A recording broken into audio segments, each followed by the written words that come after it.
Hello and welcome to Off the Shelf Reviews. I enjoyed this so much, I watched it twice. And I'm Gary, and today we're going to review and discuss Hellraiser, which released in 2022 from writers Ben Collins, Luke Piotrowski, and David S. Goyer, and directed by David Bruckner. Iain, why don't you give us the synopsis? Well, the story follows Riley McKendry, played by Odessa Faison. She's a girl who's just come off of a 12-step rehabilitation program for drugs and drink. She's being helped by her brother and his friends. But she's also met a guy called Trevor on this program, and the two of them have just broken into a safe and found a small puzzle box. Riley starts to investigate the puzzle box, but as her friends and family start to disappear around her, she realizes that she is being hunted by something from another world.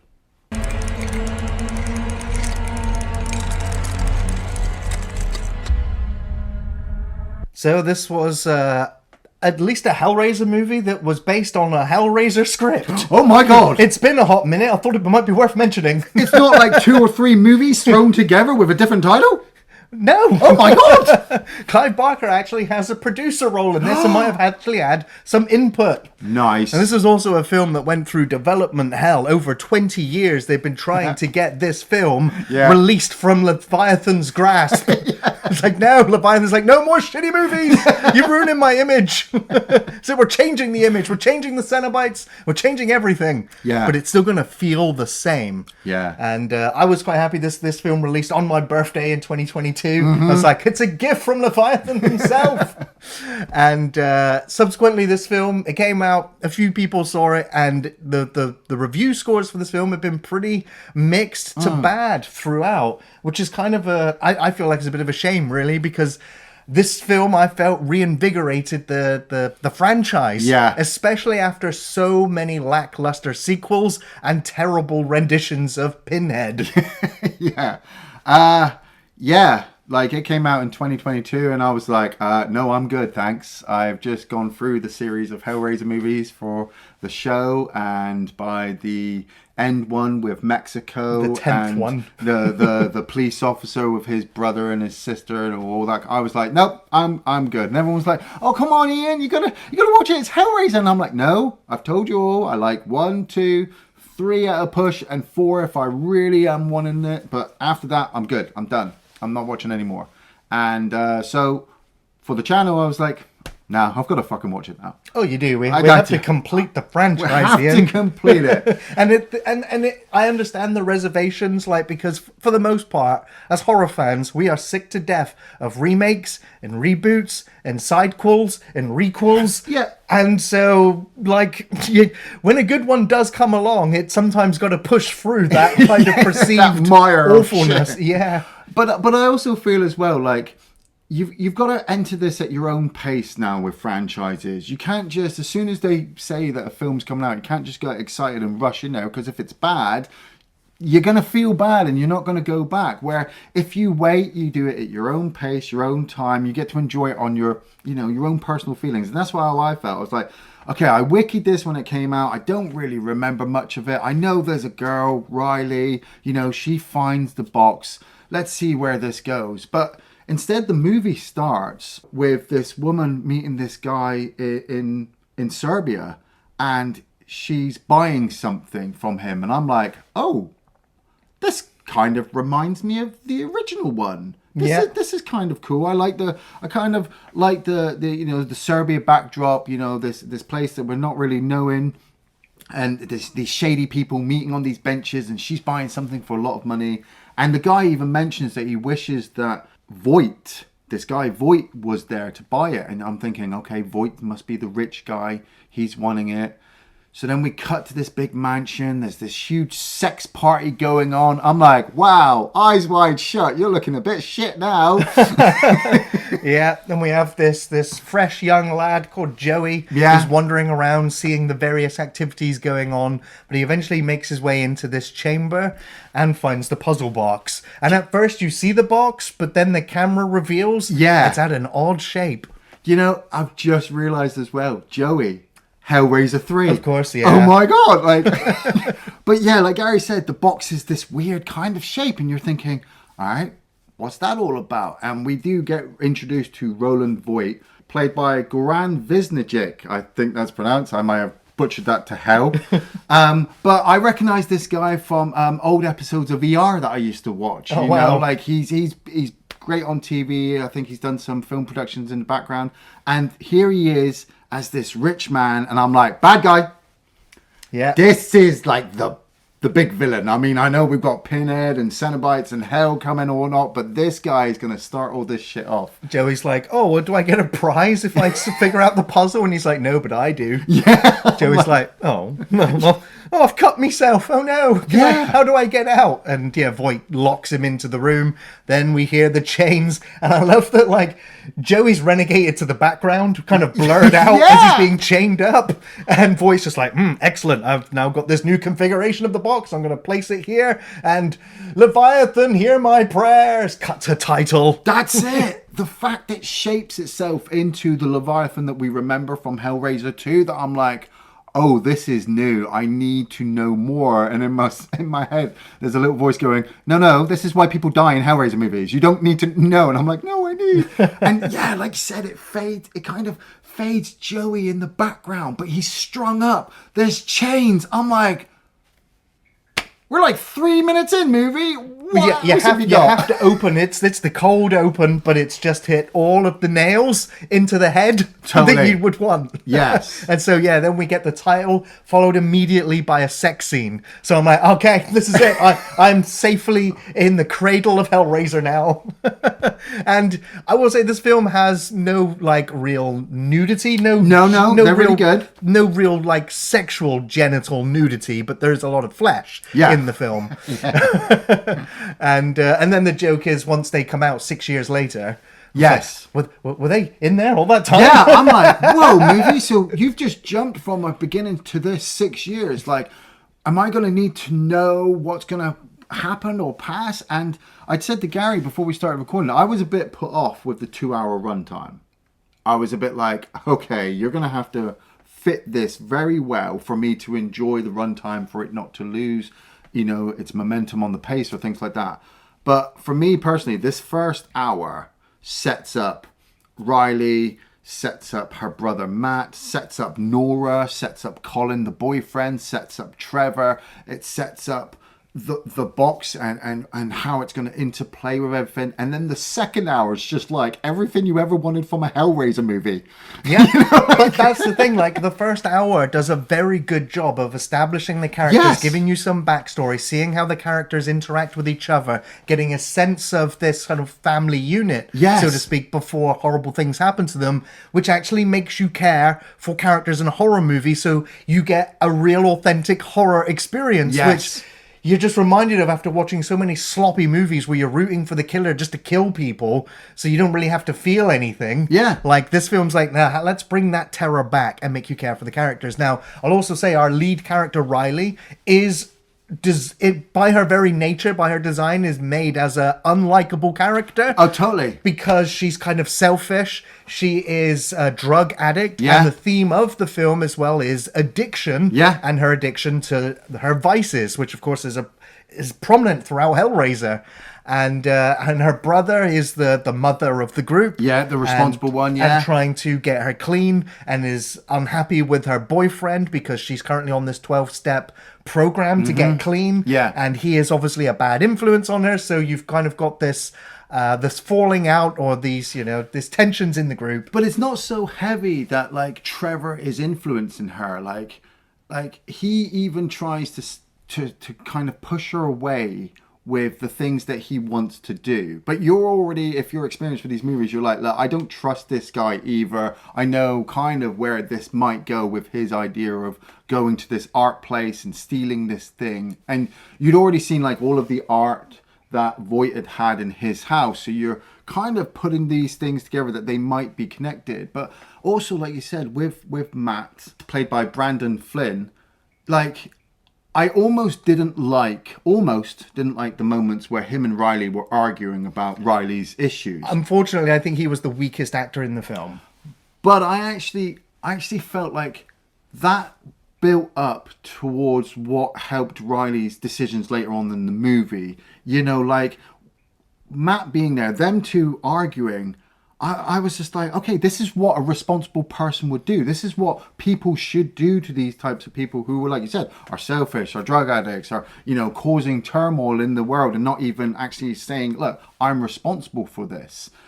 With also Colin, the boyfriend from Matt, I like that idea that instead of him just having a girlfriend, somebody to fall on who might, you know, be a victim later on, having this male character for Matt to fall back on, for Colin to say to him, like, look, you need to calm down. She's your sister. You love her, your family. I'm like, that's good. I'm caring. Yes. Holy shit. I'm feeling something.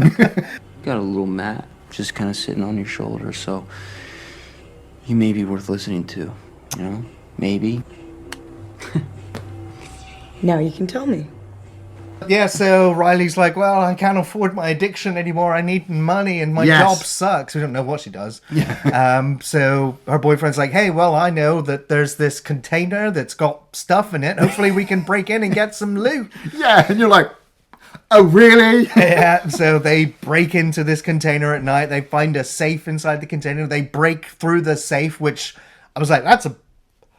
Like, they got in there way too easily. Oh, totally. And I was like, okay, it's fine. Let's move. The movie's like got plenty of runtime. Let's go. Yeah. And inside they do find the lament configuration, the puzzle box. The puzzle box, yeah. And they're both like, oh, that's probably not worth anything. Oh, well, I'll keep it anyway. You never know. But it's also, I like the way that, like, you don't notice it the first time. I kind of slightly did, but it was the second time I watched it. I was like, oh yeah, it's Trevor's not really wanting to touch it. Yeah. You know, he's kind of staying back, but Riley is just hypnotized by shiny. it. Yeah, that's it. And you always find that in all of the movies, that as soon as your main character or somebody, same like Joey at the beginning, as soon as they see the box, they're intrigued by it. It calls to them. And part of you screaming like, no, don't touch it, you know. But then when she gets home, she has this confrontation with Matt.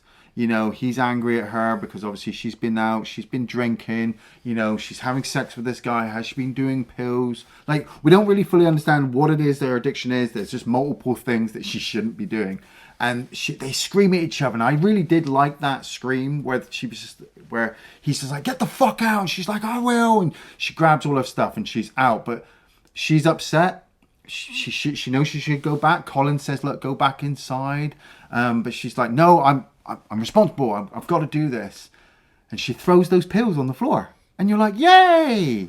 And then she picks them right back up and takes them all. Yeah, and you're like, oh man, that's real level of addiction there. It is. But you are also starting to feel somewhat sympathetic towards her anyway, because I think the actress does a really good job. Yeah. But yeah, she goes then for a wander into the park and plays with a puzzle box some more. We saw Joey at the beginning prick himself on the blade now that's concealed within the puzzle box. Yeah. Which is the reason why he got taken.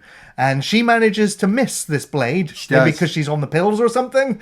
But yeah, she then like just passes out on this wheel in the park. I got to admit, some of the visuals, especially in the background where you're about to have like hell start to come in, is done really well. Like this park seems like nothing, but when she slides onto that merry-go-round, and you know that pills are about to start coming in, so if you've ever been like on a merry-go-round, it's probably the worst trip you're gonna have. You know, the visuals as she spins around and she sees like a Cenobite, I think it's Pinhead in the background briefly, you know, and then this whole dream, is it a dream sequence? Is it real? We don't know, but this whole conversation between them and the appearance of the symbol on Riley's chest where it bleeds through and a hole appears and then the fucking chains spring out, capturing her brother and pulling him towards her. Yeah.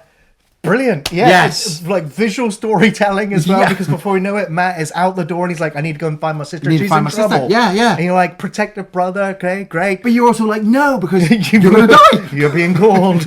And he does. He finds Riley. He picks up the box forcefully and pricks his hand on it. And so we know he is next, and he wanders off into the bathroom to try to like wash himself. And yeah, the wall gives way into the Leviathan landscape of mazes and corridors. Like the blue light comes in through the windows, the gong, you're just like, oh god. That gong hits. Oh, But we don't see anything. No. We just hear the scream with Riley from outside, and of course when she rushes in, he's gone. Part of me, first time watching it, was just like, oh man, movie, really? Did you just build all of that up and then steal the kill from me?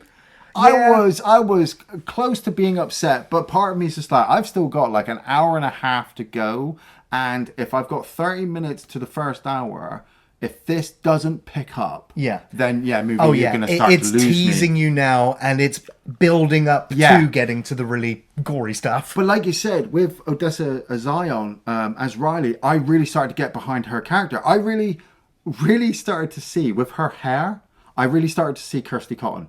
From the first movie. I'm like, okay, I'm kind of behind you now, the girl from the first movie. Just her look. But she was a real innocent for the most part. She was, but that also kind of intrigues me with Riley's character, that she's the opposite. Yes. You know, I've got to see how this plays out. And so when she goes to see Trevor, you know, the police are involved, Colin and Nora are there, they're not knowing where Matt has gone. She heard the scream, he's now disappeared. There's no evidence, like obviously he's been whisked away to a fucking hellscape. But she goes to Trevor and they're having sex, and she's just trying to lose herself, isn't she? She's not even really enjoying herself. And she sees the Chatterer there. Yeah. And I was like, oh, fucking, that was a good scare, you know? And she starts to fully really understand that now she's starting to see these nightmares. So she's wanting to investigate the box. And this is where she comes across the evidence of the lawyer from the beginning of the movie, who is now in a mental institute. Yeah, or a hospital of some kind, because she's got some form of lung cancer. Oh, yeah. And they're quizzing her, and she's fairly upfront about like... Oh, I killed these people, Yeah. You've got the box? Oh, you shouldn't have gotten the box. No, that's a bad box. Trevor wanders off to go and get her some water. She drops a little bit of exposition, but then she's like, I'm taking the box away from you, and I'm going to lock it up and cement it and bury it and drop it in the ocean, like anything to get rid of this box. Yeah. But they're wrestling with it, and of course, she gets cut on the hand. Trevor comes back like, I forgot the water. Let's get the hell out of here, quick. Okay. It's I kind of also felt like she purposely kind of cut herself. Like, I don't know. I don't think so. There was from the actress, it felt like there was a guilt, you know, that she knew what she'd done was wrong. Well, she does apologize. That the fact that it's come back to her, like I don't know. There was just something in this whole scene that I was just like, oh my god, they're giving this lawyer some really good kind of screen time, and especially once she'd cut herself and you'd already seen what happened to Matt, and you're like, oh, I want to see more, and the movie's like, okay, we'll give you that, and you're like, yeah, because we first follow Riley out the doors, but then we do cut back to her, and again the bell or the gong sound as she's being wheeled down the hallway. I'm like, she's got orderlies with her. As long as there's people around her, maybe the Cenobites won't show up. They wheel her into this room, they all leave, and like the sound starts to get muffled and muted. The wall gives way down the corridor, the color palette change. It's almost like after the bell and the music drowns out, the silence of you're no longer home. And she watches one Cenobite come out this hallway and walk down the hallway behind her. Doesn't even come straight to her. But then another one does come into her room and walks past her and goes to somebody else who is suffering on a hospital bed. Now, this one is kind of blind, so maybe it can't sense her because it's drawn to the suffering. So she leaves the room, only then to get cornered by the rest of the Cenobites. I loved this bit with this lawyer, because obviously being a big fan of Hellraiser 2, seeing a hospital turn into hellscape again, I'm like, okay, maybe the guys behind this movie really actually paid some attention, you know. And the director, David Bruckner, I realized he'd done Southbound, which is like a really cool horror anthology story that I shout out every time I get a chance. If you haven't seen Southbound, go and watch it. I'll follow that up with The Ritual as well. If you've not seen that one, check that one out. Oh, and Hellraiser 2022. But the fact that like the corridors change, she finds herself surrounded by more Cenobites, you know, and I like the fact that we've got Pinhead. I like the fact that we've got the Chatterer. You know, these are callbacks to the original movies. But I also like the fact that you've got these new ones, you know, that have got skin peeled back and needles in them. You know, you've got the one with the black eyes and he's missing the bottom of his jaw. That's the Weeper. Oh, my God. Shall I run through the list of the Cenobites? You go right ahead, my friend. There's still some of them that we haven't seen yet, but because a lot of them are in the dark here, and YouTube might get uppity about some of the stuff we show. Yeah. So here's some concept art of the Cenobites before we see them in the film. You've got the Asphyx, which is the one that's being asphyxiated, the one that's got a skin shroud over his face. That's the one that's praying, isn't it? Yeah, so it's kind of like the sexual gratification of strangulation in that moment all of the time. So that's kind of the sexual asphyxiation Cenobite. You have the Chatterer, our boy, the one that's appeared in most of the Hellraiser movies. Of course, he's just missing his PVC black leather latex clothing, but very identifiable. The new one, the other female-ish Cenobite, is called the Gasp. And that's the one that's got her throat all opened up and the head pulled up. So she's a mixture of the Cenobites from the first film and Angelique from the fourth film. They give her some real screen time and some real good lines, I felt. She has the best line for me in the film when she is torturing that lawyer. And she says, "Save your breath for screaming." Yes. Like, that's how that scene ends. Save your breath for screaming. Of course, we have the Hell Priest, this time being played by Jamie Clayton, who is a transsexual. Now, in the original movie, it's of course Doug Bradley, male actor. But in the original source material, the original novel, the Hell Priest was genderless or sexless. The only identifiable thing that a human would have to identify it as a gender would be that it had a feminine voice. So this rendition of the Hell Priest is actually the closest to the original source material that we've actually gotten. And it is different, and you can compare it to Doug's, but at least we're not comparing the horrible other two Pinheads we had compared to Doug. This is unique. This is actually kind of, in a very morbid way, kind of sexy as well. It's because of the whole peeled flesh. It's the beautiful, intricate nature of the, like, tattoos of flesh. It's morbid and it makes you curious. She's really good. Another one that we see later in the film is called Mask. And this is the one that's pretty much missing a head, but has the face. That's a weird looking one. A very weird looking Cenobite. We also have the Mother, the pregnant Cenobite, which we only see on screen for a second. Briefly. Very briefly. We have the Weeper, which is the one that's kind of got like the carved tears.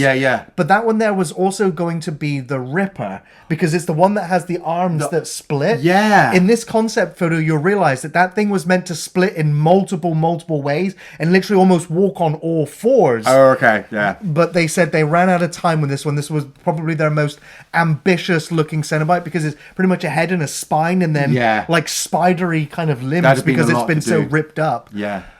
But yeah, as you can see, they really had some great concept, and when you see them in the film, you can see how much they've really gone into detail. You watch behind the scenes and watch these actors spend 4 hours in the makeup chair getting it applied, and then the transformation with them on screen. Now, they are a lot of the times in shadow, but the lighting is just enough that makes you want to see more. That's it. Gary and I were obviously discussing the fact that sometimes when the light's on them, you can see it and be like, oh yeah, I can see the practical effect. All right, it's not really blood, it's just a suit. But the fact that it's lit is really, really good. So that when it cuts to the dark moments, you know, and you see them stood in the shadow, you're like, okay, that's quite scary, actually. You've got me moving. And that's how I felt that, you know, I love the blue light that you have with the Hellraiser background and the landscape, things like that. But sometimes the other movies have really messed it up by just having like Pinhead in a room, you know, and it's just a hotel room or something. Now, there's one thing, I guess one of my biggest complaints about this film, actually, is the first time the Cenobites appear on screen, there's no real fanfare. Like, in the original, like, 2 films, when the Cenobites are arriving, the music gets super operatic. Things smash and explode everywhere. And it just feels like this big, grand, royal entrance. Whereas in this one, they kind of just appear as shadows while she's on the merry-go-round in the park. And it's just like, It kind of didn't have that big first reveal. But I get that, but that's just within our first like hour, you know. Yeah, the yeah, second hour, like that gets but when they crazy. appear in the hospital and all emerge, I'm like, oh, here we go. I'm getting shivers. That's it, because you do notice the change from the reality to whatever world you're in with them. And Riley and Trevor, you know, they leave and they head back to their place, and Riley is looking into more information about Roland Voit, you know, about how this man just mysteriously disappeared 6 years before. He was rich, he was into all these crazy things, and obviously he must know about this device, so she wants to go there. And Trevor's just found out that, you know, the lawyer has disappeared. Much like Matt, no, there's no evidence of her, they can't find her anywhere. And he tries to get rid of the configuration box, and she's like, no, you can't. I need to find my brother. She's also having dreams, isn't she, where, you know, her brother is calling to her to come and help him. And first time watching this, I was like, oh, this is like Frank, you know, and I wasn't too sure if it was actually Voit that might have been calling her from hell to have himself saved. Or it's the Hell Priest or a Cenobite, or it's Leviathan doing anything to lure her. Yeah, exactly. But like you said, though Matt might have been weak when he was alive, when he's in his kind of dead form, I'm like, don't touch him, Riley. There's just something... When she hugs him and her hand just goes into his back because he's got no flesh. I was like, that's very much like Hellraiser. Yes. That's great. Yeah. So she then like rallies her friends like, we're going here. Well, actually, no, she goes on her own. She goes on her own first to the house and works her way inside. Now, this film does use CGI for like the chains when they're flying across. Like, it's unfortunate that he couldn't do it practically, but for safety reasons. But either which way, the CGI meant the chains went exactly where they wanted. But I didn't realize as well that this giant cage on this house is completely CGI as well. You didn't realize that? Well, I mean, I was tricked. Like, when I looked at it, I was just like, I'm pretty sure that wasn't there the first time we saw the house. But if it was, then cool, because it makes me think of, 13 Ghosts? Oh, absolutely. You know, I'm like, whatever they've put on this house, they want to keep. Yeah, I was like, this is because it reminded me of like the building at the end of Hellraiser 3. You know, it's like there's some kind of configuration of the house or the shield around it to protect whoever's in there from the Cenobites. Well, funny enough, for me, with Voigt's house, I got hints of the house from the first one. Even though it's massive, I'm like, it's such a small locale, not many people are going to be there. But I also got hints of the hospital from the second one. I'm like, because of its grand scale. And the giant courtyard at the front. Exactly. Yeah. I'm like, they've really just tried to take little bits to go, look, if you've seen the Hellraiser movies, here's these things. If not, this is all going to be grand and new for you. So she manages to sneak through an open window through a gap through the outside kind of shield. And then she wanders around. Like, I when I was rewatching this film for like the third time, I was trying to think like, where would you trim the fat from this film? And I was like, because this is I'd say this is the midpoint. It's the midpoint, but I never found it boring. But no. On the third time watching, when she's like playing with the levers, figuring out what door does what switch and stuff, I'm like, it's all setting up stuff that will pay off later, but at the moment it just doesn't feel like anything's happening. But in a way, you already know that. Yes. The first time, but we need the characters to know it. Yeah, but the first time you watched it, you didn't know it, and I totally get it, because when I was watching the second time, my brain said the same thing. Oh man, I'm just going to skip through all the talking. I'm just going to get to the kills. I'm just going to, refresh my mind for the review of the big moments I want to talk about. But while I was doing that, my mind's going, that was really well set up. Yeah. We'd already seen the cages at the beginning, so now Riley's finding them. We still don't know what they do, but because they're there, your brain goes, they might use that later on. Yeah. I like the fact that she found these books, all the research material. Voight had been studying the box for God knows how long, and the box has been around for ages. And this moment with Riley kind of gives you that. You don't really get it from the other movies, but just enough here that she's not like a college student or anything. She's on a come down, like 3-day come down or whatever, and she's trying to shift through all this knowledge, information of things to find out. And so when you're seeing like the notes of the different shapes that the box can make and what it will give you possibly, I'm like, oh, thank you, movie. You're not hitting me around the head with it. You're not telling me I'm an idiot for not understanding this. New Hellraiser lore. Yes. And it doesn't break the canon. You can, I mean, it's a reboot, I guess. It's not a remake. So it is doing something completely different. It's an original story, and they have developed the puzzle box to have all these extra configurations. And now we have life, knowledge, love, sensation, resurrection, and power, which are also the gifts that you have a choice of when you finally solve or have the correct number of sacrifices to appease Leviathan. But I did also like that one of the pages in the bottom left corner. I'm pretty sure the line in the text is, "This time it appeared as a woman." And I was like, is that the fact that maybe when he first opened at the beginning of the film that we don't see the Cenobites arrive, Doug Bradley's Pinhead turned up? And now he's written, now this time it has appeared as a female. Yeah. I was like, that's interesting. That's cool. That's kind of cool. So within this world's lore, Doug Bradley's Hell Priest is still out there. He just, he got too old. He passed the chains over. Passed the chains over, yeah. But you have Trevor, Nora, and Colin all turn up at the house now to search for Riley because obviously they want to help her. And as they're investigating the house, Colin and Riley go off and they start to talk. They're still overcoming Matt's disappearance. And I like the fact that they didn't give too much to the Colin actor. But they did give enough to say, look, he's one of the victims. Do you want him to die or not? And you're like, oh, well, he's not a dick. But at the same time, blood for Leviathan, I suppose. But the film, neatly, I liked Nora. She had nothing. She was just a flatmate, right? She's just in the background. But when they get to the house, she and Trevor go off and she's like, look, you leave Riley. I've been here a number of times when she's having one of these moments. We've got to give her a space. And she's flicking with the switches and she finds a secret door. And when she stepped through that corridor, I'm like, oh my God, that's Hellraiser right there. The lighting of the corridor, the way it looks. I was waiting for something to fucking jump out and scare her. And even though you only really see something in the shadows there, it was just enough that when she got hit with the box and she stumbles out, all of her friends are like, what's going on? And I'm like, oh my God, I feel bad for Nora now. Yeah. They pull that box out. We can see the hook blade was in her. And so they scramble. They get out of the house. They get in the van and try to escape. And I love as they're driving, the road just gives way to the hellscape. And I was like, you know what?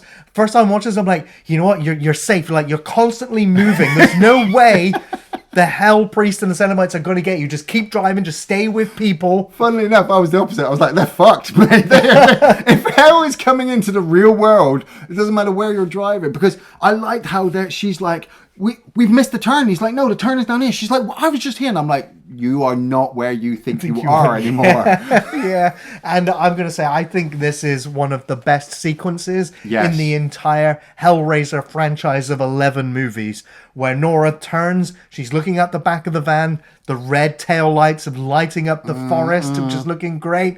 But then the back of the van starts to stretch. Yeah. And it's replaced with the walls of the labyrinths of Leviathan. And then she turns around and sees the three friends in the front moving away from her. And the despair you feel for Nora, who is a flatmate. There is no identifiable character traits I can give you for this character, yet somehow we care because putting yourselves in her shoes, you are uppercase fucked.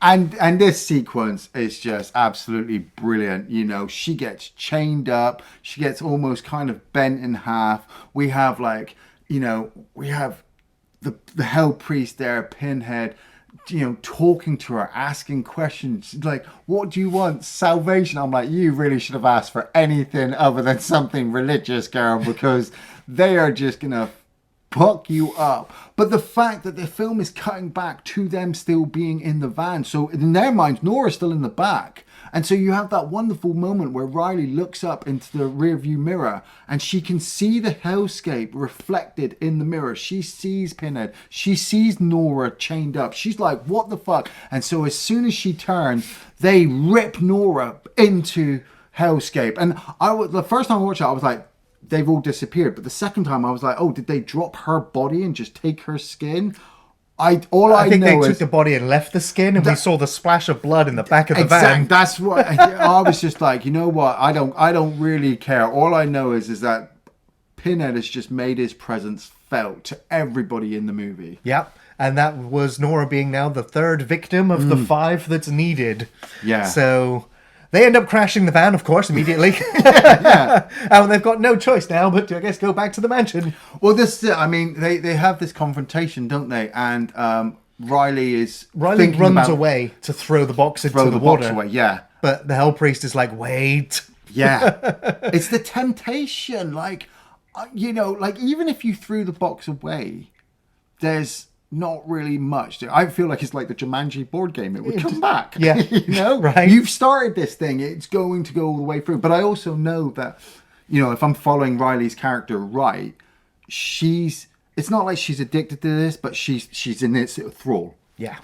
Yeah. And so the Hell Priest is like, okay, well, you want to throw it away, but you're so close to getting your prize. Like, we've got all of these magical gifts for you. We've got your brother. And whilst Riley's kind of distracted, the puzzle box changes formation and it finally pricks Riley. So she is now tainted by the box. And the Hell Priest is like, give us more or we'll take you. We can come and take you anytime we want. And that's kind of horrifying as well. So Riley's like, okay, now I'm screwed. Now who do I kill? Well, I guess we're going back to the mansion to find someone. Exactly. I was loving it at this moment. I'm like, okay, the first hour, I wasn't too sure where you're going. But now into this second hour, you pulled off one of the best kills I think I've seen in the entire Hellraiser franchise. And now you're chasing them to this house. So I'm seeing the Cenobites probably more than I've ever seen in, like we said, 11 movies? Yeah. And I feel like they're meant to be there. It doesn't feel like they're out of place.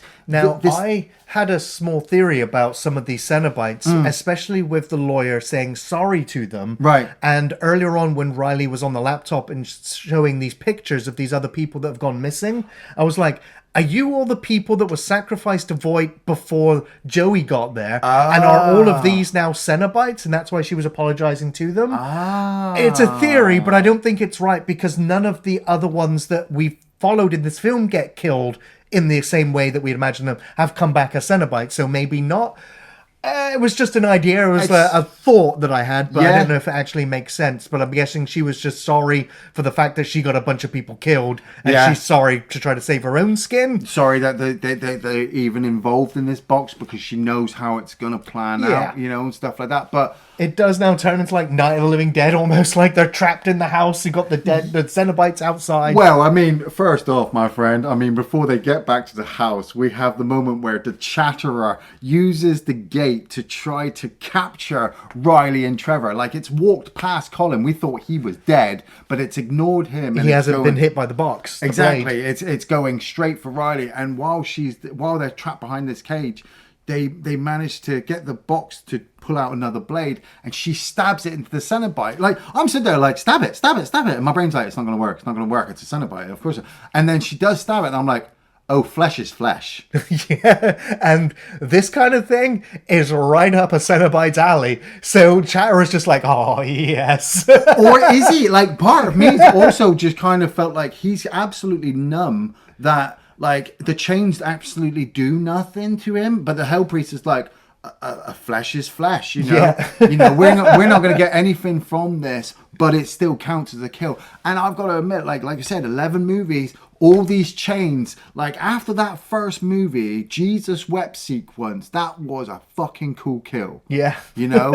Watching this guy get ripped apart, I was like, bravo, movie. Thank you very much. But why did it have to be Chatterer? He was our favorite.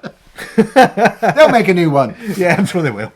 So now they've killed a Cenobite. They're like, holy shit, this actually works. They managed to get into the house, and then they decide to start coming up with a plan to lure another Cenobite inside so that they can now kill the fifth one, the final sacrifice. Yes, but Trevor's been bitten at this point, and he's dying. Well, I'm not dying, but he's going into shock. And so she's also trying to utilize Colin to help as well. If we open up the cage from the outside, we can lure one of the Cenobites in, and then we can trap it, and we can try to kill it like we did with the Chatterer. And so they have this great plan. They're all set up. But part of me is also like, hold on a minute, we've still got Voit in the house. Like, we really do need to deal with him. And I felt from the beginning that Trevor wasn't trustworthy. You know, it's a Hellraiser movie. I just don't trust people in Hellraiser movies. But the movie had also built up that he was also trying to protect Riley here and there and take care of her. Maybe he was genuinely falling for her by the end of the movie. But they do lure the Cenobite in. And I do love the bit where they open up the cage. She goes outside. Riley goes outside. And you've got Pinhead there just looking. Stand there, not doing anything. No chains, no talking, just there. And then she stands and she looks to the left and right of the courtyard, and you have the other Cenobites, and they all just start walking slowly to follow her into the mansion. And they manage to trap the asphyxiating one in. Yeah. And it breaks free. Like, when it broke its fucking strings and started to chase him, I was like, oh, fuck you, movie, you scared me. Yeah. It was the fact that, like, the face mask peeled off as well, so you had this giant gaping mouth. Yeah. Yeah, it was like, and also watching a Cenobite running. Yeah. I was like, well, that's new. Like, they're all getting ready to obviously stab it with the box, but Riley drops it and it goes missing. And when Colin is looking for it, he turns around and Voit stabs him with it. And you're like, what the fuck? And now Voit, like we said, doing his backstory to Riley, I thought was great. They, you know, some people might think that they'd left it too late, but I felt that it was just enough time for this good actor to say and explain what had happened to him, because we see this device in him and it's got his nerve endings all intertwined to it, and so he's never numb, but this is what he wanted sensation because he'd grown numb through his life.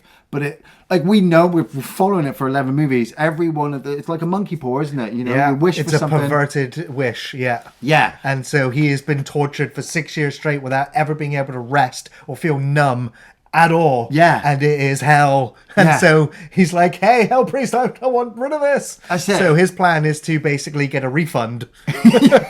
He'd set up Trevor from the beginning to lure somebody there to give them the box so that they sacrifice a bunch of people just like he had done, so that he could call Leviathan down again and be like, please help. Yeah. But then I loved his confrontation with Pinhead there, because he's got her trapped behind, or them trapped behind this fence, and he's like, your chains can't reach me in here.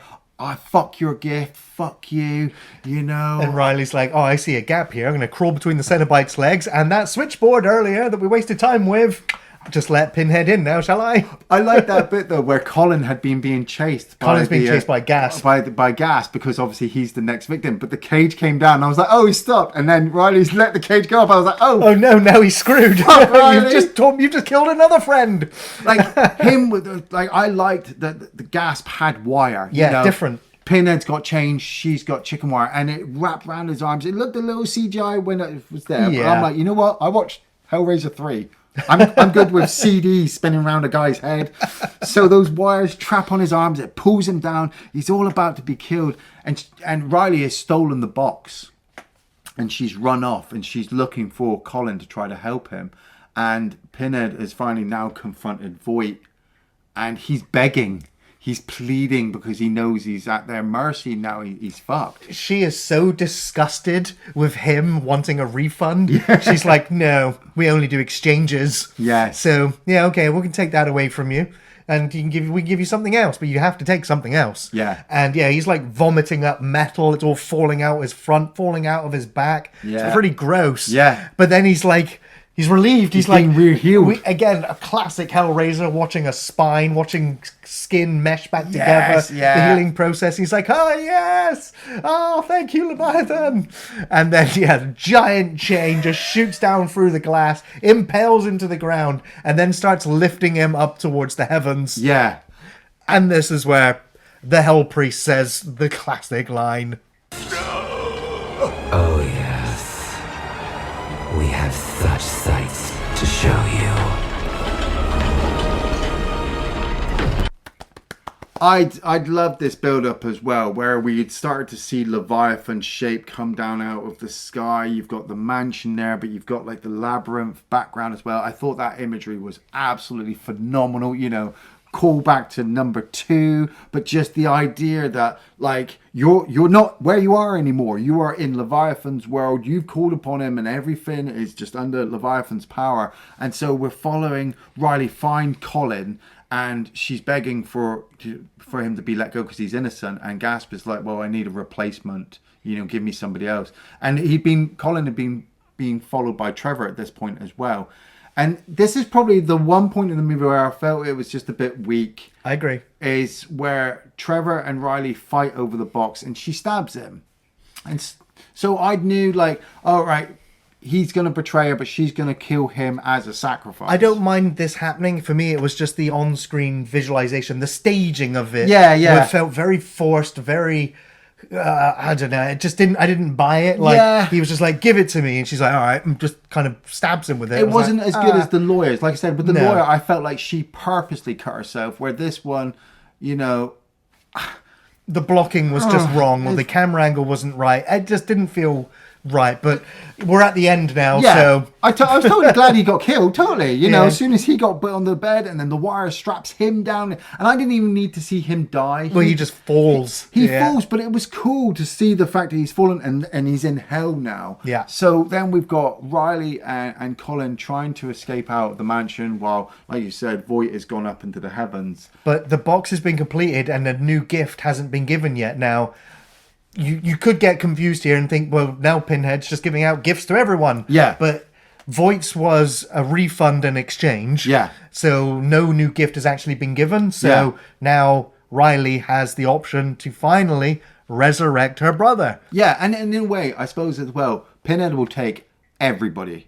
If you're willing on conversing with him and just want even a hint of what they can give you, that's it. Your soul is lost forever because, they will fuck you up.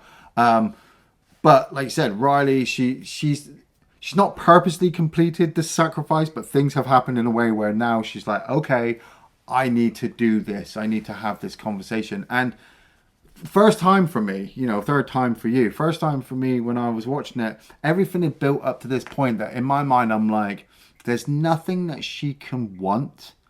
Even if she wants her brother back, he won't be her brother. Her brother is dead. Pinhead's already said this. Look, his suffering was exquisite. Voight's even said it. Look, their gifts are always, there's a trick. So for me, you can't ask for anything. Just give him the box and fuck off. Right? But now, that's the sensible thing to do. But watching Hellraiser, so I want her to do something, that's going to challenge me watching it. Yeah, you want her to do something smart. And in a horror movie, that's rare. So the fact that she has this conversation with Pinhead, and Pinhead converses back as if to say, you want to live? Yeah. You don't want anything? We can give you anything. We can give you anything. And she's like, no. But if you live...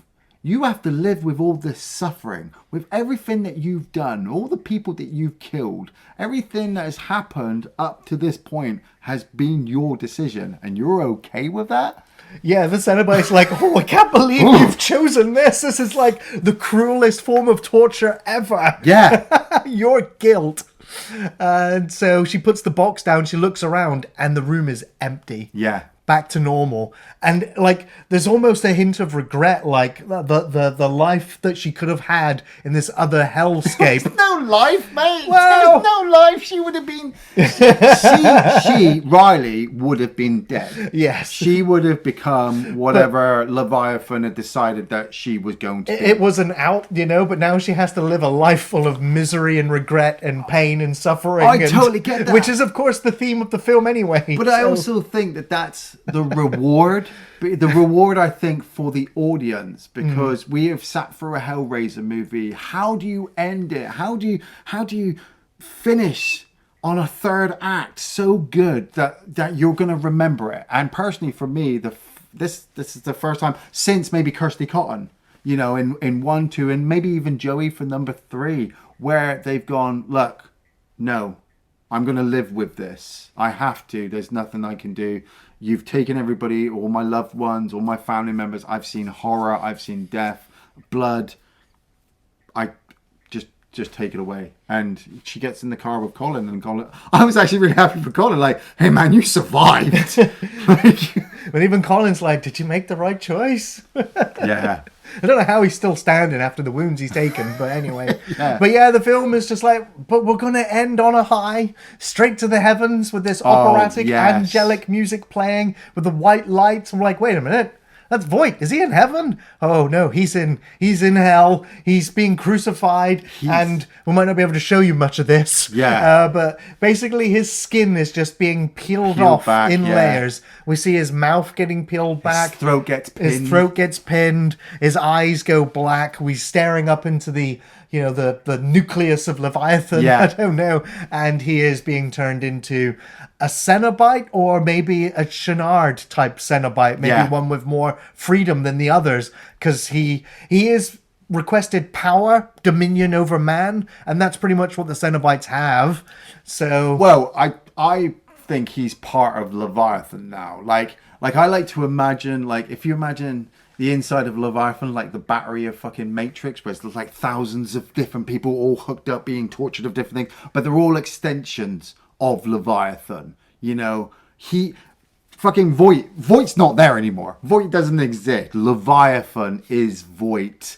You know, and will he ever come out of Leviathan and make his presence felt in front of people? I don't know. For me, it was a case of like Chenard being like, and to think I hesitated. Yeah, Where it's yeah. more like now Voit is just like, oh, to think I almost gave up this. Yeah, Like, yeah. That's it. Yeah. It's just that. Oh, yeah. I loved it. Favorite scenes, Ian?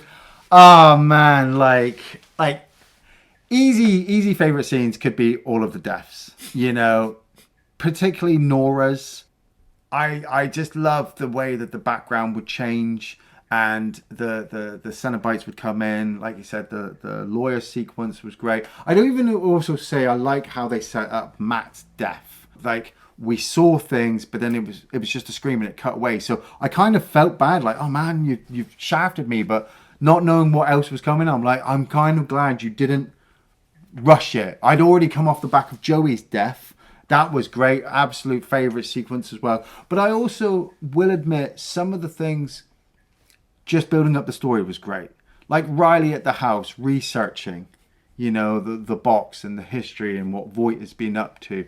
The little things between her and Matt building up this family relationship so that one moment they're screaming at each other, they fucking hate each other. The next minute she's missing him because he's dead and you kind of miss him as well. So she's hugging this fleshy mass. Oh man, I'm just reliving all of the sequences. Like you said, the Chenard sequence, kind of the Voit sequence at the end, I've now seen many fucking shit like that in a Hellraiser movie, but watching that guy's mouth just get peeled back, and it kind of looks like he's in pain, but when his eyes turn black, he's kind of looking happy. Yeah. Yeah, so... Yeah, there's some very memorable moments. I'm going to say the highlight for me was the sequence in the van with Nora being slipped into the hellscape and then her being whipped up by the chains and the pin going through her throat and then the internal shot and of course the pitch of her scream changing as the hell priest is twisting the needle. Fantastic. And of course the blood just dropping on Chatter is just like loved it. Yeah, see the lore dumps in this film. So her doing the research, finding out about the book, and then finding out Voigt's kind of insights into what he's discovered as well. It's like I wanted to pause the film and read that book myself. Yes. Like, ooh, this is fascinating. Love that stuff. The lawyer, her being slipped into the hellscape and watching the Cenobites slowly surround her as she's apologizing. Really enjoyed that. Watching the Cenobites in the courtyard outside the house, just flanking, waiting for the doors to open to go in. Like, they've got eternity to wait. You're not going anywhere. You're not going anywhere. And then, of course, watching Voit with the his nerves being twisted and pulled, and then watching that fall out, and then the chain and him being whisked away and then transformed. Fantastic. Now, I'll also say all of the scenes with the Hell Priest. Now, I will say there's small criticism in that sometimes the volume, I couldn't quite hear what she was saying. Sometimes with the Cenobites, there was either music or noise or screams, and I couldn't quite hear it. I've watched it several times now, so I know what they've said. But it's like, yeah, I just wanted... It wasn't quite clear enough, so I don't know if it was the audio levels on my device or in the film. I don't know. But I loved the Hell Priest, and I loved all of her line deliveries. Still not good as Doug's, but still absolutely unique in her own. Yeah. Ian, do you recommend Hellraiser? I totally recommend Hellraiser 2022. I personally feel like this is one of the best Hellraiser movies ever. If I'd never seen 1, 2, and 3, I'll probably say this is the best one. I'd watch this one all the time. But the fact that, like, I've seen all the others, I compare it to all the others, and without, personally, in my mind, without 1, 2, 3, and 4, you know, you don't have enough material to make 2022. But it just feels like David Bruckner had gone back. He'd watched through all the movies. He'd made notes of what worked, what didn't work, you know, what he could have for his characters, you know, what's a red herring and what's too obvious. And then also then to look at the Cenobites and the characters and say, right, okay, I want practical effects. I want the audience to feel scared, but also to feel like they want to know more. They don't want to go into the dark corner because there's something there, but they want to see what it is. I thought it was absolutely brilliant. I loved all the kills, loved the gore. Some people might think that the run length is too long, but I've sat and watched 2-hour movies that are utter shit after 20 minutes. This one, after the first hour, I was like, I need to see where this goes. And then it just went, boom! And I was like, oh shit! So, look, if you're going to watch it and you think you're going to struggle for that first hour, just take the information. It's building up. Feel the characters. Absorb it. Because once everything kicks off, oh my god. Oh yes, I'm absolutely recommending Hellraiser 2022. This is a very well done reboot with fresh ideas mixed in with echoes from Clive Barker's nightmares, or dreams, delivering all the flesh-peeling, chain-rattling horror you'd expect from Hellraiser. The cast was good, with some great performances from the leads, though the lesser characters could have done with some extra depth.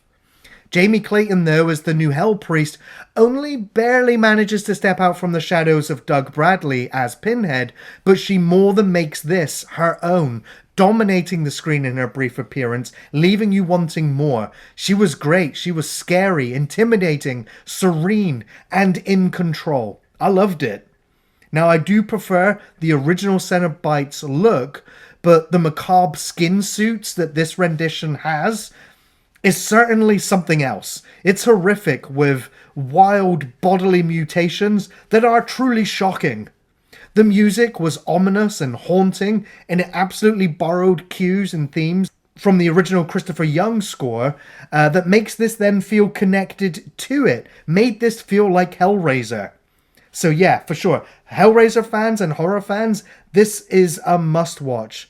And I'd love to see what sights a sequel would have to show us. What is it that you pray for? Thanks for watching Off the Shelf Reviews.